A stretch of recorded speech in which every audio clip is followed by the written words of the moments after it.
Episode 195. The old man moved with surprising speed, returning in moments with a battered wooden box in his hands. The Taoist scripture must be inside. Senior, my grandson and I learned our artifact forging techniques from this book. Please take a look and see if it might be of some use to you. The old man walked up to Han Li, gently opened the wooden box, revealing a yellowed book with darkened pages, and handed it to him. One look was enough to tell it was an ancient relic, weathered by time. Han Li narrowed his eyes, studying the book in the other's hand for a few moments before taking it. Though the book had yellowed with age, when Han Li's fingers brushed the cover, it felt smooth and supple, and seemed remarkably tough as well. This book isn't made of ordinary material. It's crafted from some special demon beast hide. Otherwise, there's no way it could have survived for so long. Han Li gently stroked the book for a moment, then, after a brief pause, slowly turned the pages. After just a few glances, Han Li furrowed his brow. The moment he opened the book, his eyes fell upon a set of strange, ancient script. Han Li was certain he had never seen these script symbols before, nor anything resembling them in Yellow Maple Valley's library collections. Since he didn't recognize them, Han Li didn't waste any time. He quickly flipped through the book. In the end, on the last 2 pages, he finally discovered a nameless set of techniques that seemed to have been added by someone. The script used a type of ancient runic symbol common in the cultivation world, making it easy for him to decipher. Han Li knew this had to be the key concealment technique, so he wasted no time and began to study it intently. After about the time it takes to finish a meal, Han Li slowly closed the book, a thoughtful expression settling on his face. The old man beside him, who had barely dared to breathe, felt his heart begin to pound once more. He knew this was the moment that would decide the fate of his family. Their fate now hung on a single thought. Han Li paid no mind to the old man's nervous tension. Instead, he calmly took a jade box from his storage pouch and carefully put the book away. I'll take this Taoist scripture. Now, tell me what you two wish to exchange. If it's within my power, I'll do my best to fulfill your request. Han Li's voice was soft, but to the old man and the young girl, it rang like the most beautiful melody. They now realized that not only had their lives been spared, but it seemed there really was a reward to be had, and they couldn't help but show expressions of pleasant surprise. Senior, could you allow my grandson and me a moment to discuss? With the crisis past, the old man couldn't help but want to maximize the profit from this exchange, so he quickly put on a fawning smile and addressed Han Li. The truth was, before Han Li arrived, the grandfather and granddaughter had been so terrified he might kill them to silence them that they hadn't even discussed what to trade. Now that Han Li had asked them that, it naturally caught them off guard. Now that the old man saw Han Li wasn't the type to turn his back on someone without a second thought, he dared to ask the question. Suit yourselves. Just don't take too long. Han Li, having acquired a highly useful secret technique and a mysterious ancient tome, was in excellent spirits. He waved a dismissive hand. Thank you for your kindness, Senior. We'll only need a moment. The old man, upon hearing this, immediately led the girl out of the room, and the two of them began to whisper quietly to each other. Han Li saw this and smiled faintly. He could have wiped them out with a single strike, but he didn't consider himself a ruthless killer. Unless necessary, he wouldn't go back on his word. After a while, the old man and the young woman walked in with a peculiar expression, looking somewhat uneasy. Han Li found this rather puzzling. Have you two made up your minds? Senior, my granddaughter and I have discussed it. She doesn't want any worldly possessions, but she does have one humble request, and she hopes you'll grant it. What request? For some reason, Han Li suddenly felt like trouble was about to land on him. The old man hesitated once more, and only when he saw Han Li's impatience did he mumble out this request. Actually, my granddaughter truly admires your profound cultivation and mastery of techniques. She wishes to become your disciple, to serve at your side from now on. I beg you, Senior, to take pity on my granddaughter's sincere devotion and accept her as your disciple. The old man had barely stammered out those words when the girl, quick-witted as she was, immediately knelt before Han Li and gave a solid, resounding kowtow right there on the spot. Han Li, who had never expected this, was caught between shock and amusement. Take on a disciple? Isn't that a joke? I can barely protect myself in the cultivation world, always walking on eggshells. How could I possibly take on a burden like that? There's no way I'd agree to this. Still, I never gave her a thorough examination, but that little girl's talent should be decent enough. Otherwise, she wouldn't have reached the 6th layer of chi condensation at such a young age.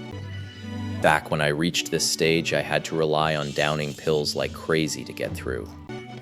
Looking at it this way, it would be a shame to let this girl waste her life among low-level cultivators. I can't take her as my own disciple, but I can find her a master. That little girl's mischievous nature actually suits my taste quite well. If I remember correctly, that old man's senior martial brother Ma still hasn't taken on any disciples. And after I moved out of the herb garden, he ran into me once and complained that he'd have to tend to the garden himself again. If I'd known, I would have taken on an obedient disciple myself. This girl looks sharp as a tack. If her aptitude is decent, I might as well recommend her to Senior Martial Brother Mar. Whether Senior Martial Brother Ma is satisfied or not, whether he truly wants to take her as a disciple, that's none of my concern. Han Li mulled this over, a thoughtful expression settling on his face. The old man and the girl, taking this as genuine consideration of taking on a disciple, couldn't hide their excitement. Come here. Let me check your spirit root. Han Li snapped out of his reverie and beckoned to the girl. Yes, Senior.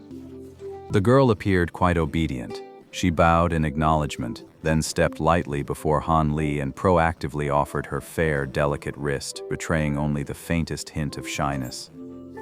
Han Li reached out with his right hand, gently grasping the young girl's jade-like wrist. He began to let his spiritual energy flow slowly through her body, but released her wrist shortly after. Dual spirit roots. That is indeed excellent aptitude. The young woman and the old man both lit up at Han Li's words, convinced he was about to accept them as his disciples. Unfortunately, I don't take disciples. Otherwise, with your talent, you'd more than qualify. Han Li's words hit the grandfather and granddaughter like a bucket of cold water, leaving them frozen in place. Seeing the disappointment on the girl's face, Han Li suddenly broke into a smile. I can't take you as a disciple, but don't lose heart. I can introduce you to another senior brother at Foundation Establishment who might take you on. Whether he accepts you, though, depends on whether he finds you satisfactory. Really? Han Li didn't hesitate. He pulled out a sound transmission talisman, murmured a few words into it, then handed both the talisman and a jade token to the young woman. Take this talisman and jade token to the 100 Medicine Garden in Yellow Maple Valley and seek out a Senior Ma. Whether he accepts you as a disciple will be up to fate. The girl hadn't expected that. Though Han Li wouldn't take her as a disciple, she still had another chance. A spark of hope flickered back to life within her. She quickly bowed to Han Li in gratitude, and the old man was equally invigorated. As for the introduction to a master, since it might not work out, I'll give you 2 more high-grade magic tools as well to repay you for the cultivation manual. Han Li said, reaching into his storage pouch to produce an emerald silk sash and a small blue sword, which he casually handed to the old man. The old man's face lit up with surprise. He had thought that Han Li introducing a master for the girl was already a generous favor, but now, on top of that, there was even more to gain. Gratitude swelled in his heart. Thank you, Senior. Thank you, Senior. The old man hurriedly expressed his thanks over and over, then respectfully accepted the magic tools, his face showing an expression of deep fondness for them. Oh my, these are high-grade magic tools. I've been cultivating for so many years and only had one on me. Now I've gotten two more at once. What a wonderful surprise. Han Li didn't linger. He casually withdrew the two wisps of spiritual qi from within their bodies, then drifted away under the grandfather and granddaughter's watchful gaze.